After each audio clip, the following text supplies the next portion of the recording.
Bonya ji enwe ego. Ozawa afa nni ya ụmụ ụwa. Unu ekwela ụgọ. Pastor. Oh, landlord. Good afternoon. Ina amone. Ye fine me kwano. Gina business ga ana egbo. Okuko na kwa wale gino zo ụmụ. Hey, give na shop muta. Na kan tunyere nu gin no na Abi. Kan tunyere nu gin sisi ni ke fuko me ba.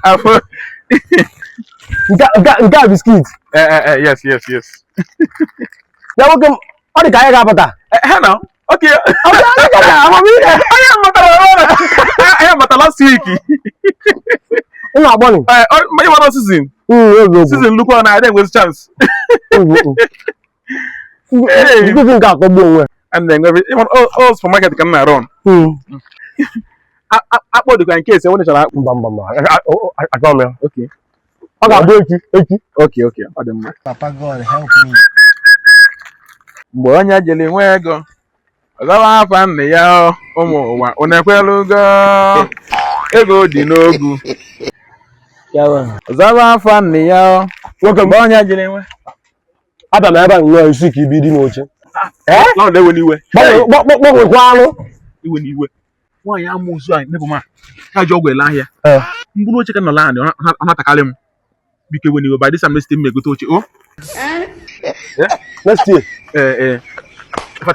Can tell you what. Mama pia. Bako yeri no.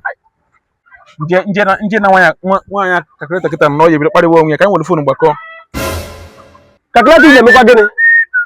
Kan gbako. Biscuit for 50 naira was a lot of 200. Landlord check kan gbako logi hiri ama mi ni ku. If you tell what 34,000. Yeah. What can you do anya ge? No, biscuit na 50 naira was a lot 200. Plus so akparachi ya 200. All ya bụ 400. Biscuit 5,000 times 4 nya bụ 20,000. Enwe wine 14,000.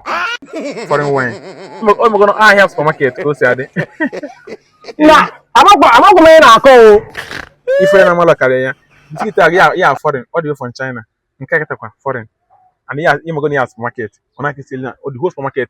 O wona be ya food ya quality na ugbo ani na nwere. Wala of 14,000.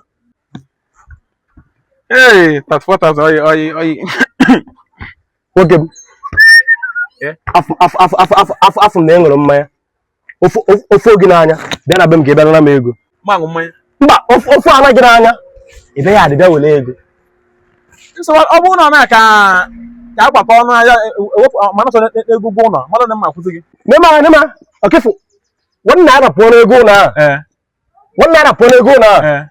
Nchi ego ọzọ. Okay. Ọ bụrụ mgbe ahụ kịta eji ego. Kesi ka ihe eme. Anyị ejewe ikpe na kọọtụ iji ego. That's 4,000 naira, oga. You are a criminal.